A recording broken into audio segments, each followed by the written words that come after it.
So once the increment method is called, so it is going to pass the execution to the increment, where it will convert the time to the integer, then perform the addition, and thereafter we are just calling the print underscore time function, sorry, method, print underscore time method, by passing the end as a object to this function, where it is going to display the time in the form of a hour, minute and the second. So let's see what will get result once we execute this method here.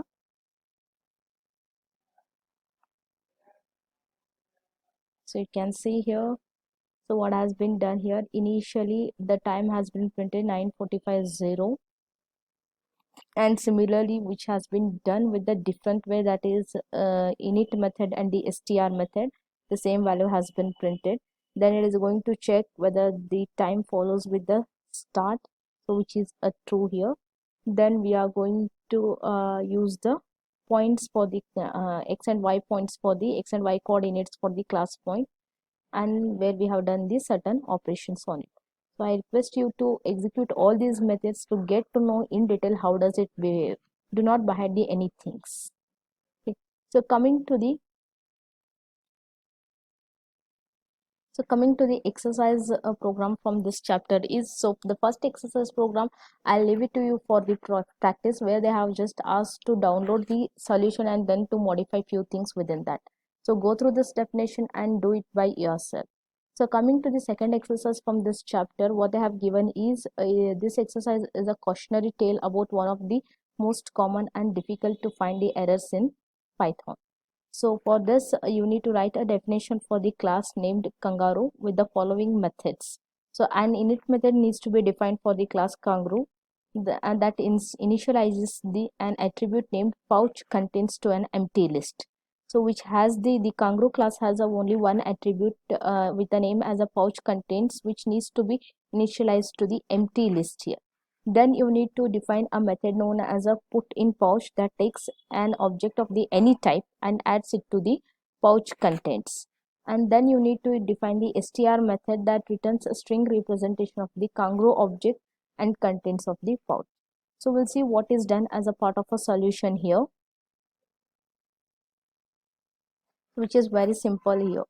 So what has been done, the class has been defined as a kangaroo, and we have defined only the three methods as it has been given in the definition, sorry, in the program aim.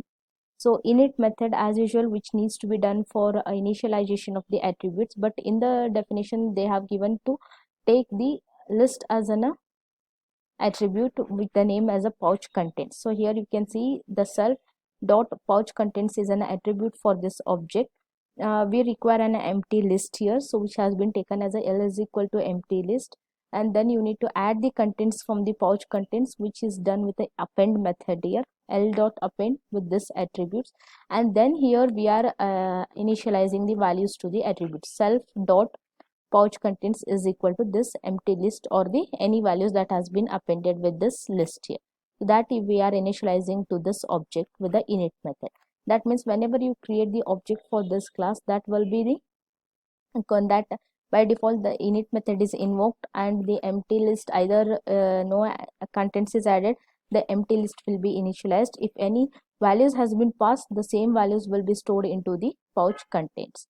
So we require the one more method known as a put in pouch, where we want to add the any object of the type into this pouch content. So for which we require the object of our class kangaroo here, which is defined with the keyword self and the object which needs to be added here. So self dot pouch underscore contents dot append of object, so that we are going to put into the pouch contents.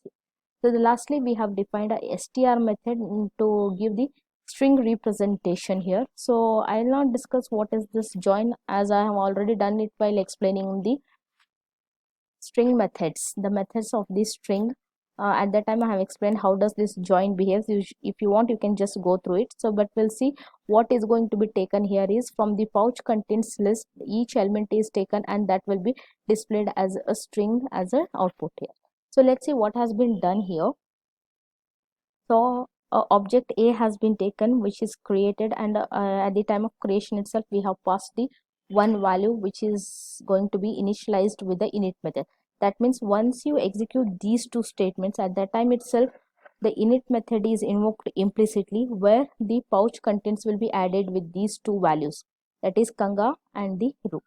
So for the next time where we have taken this object along with the put in pouch is invoked, this method has been called explicitly with the object A, and then we want to add this value B object as into the put in pouch contents. And then if you want to see what is going to be taken for the A and B, we'll see the result here. So you can see with the A we have the kanga and ru. Why? Because with the A, once we have initialized with the value as a only kanga, and again the same A object has been used here one more time. If you see here, the same object has been used one more time to add the B once again here. So that's why the ru also has been added to the A object only. That's why it is displaying together as a kangaroo. And the second, this ru is with respect to only the B object that has been created, where we are printing B, which the value of which is just only the ru. That's why we are getting only the ru here. So basically what I mean to say here is, what you need to understand is, when these two statements, these two print has been executed, implicitly the str method is invoked. And when you execute these two statements, the kangaroo with the initialization, the time of creating the objects, at that time the init method is invoked here.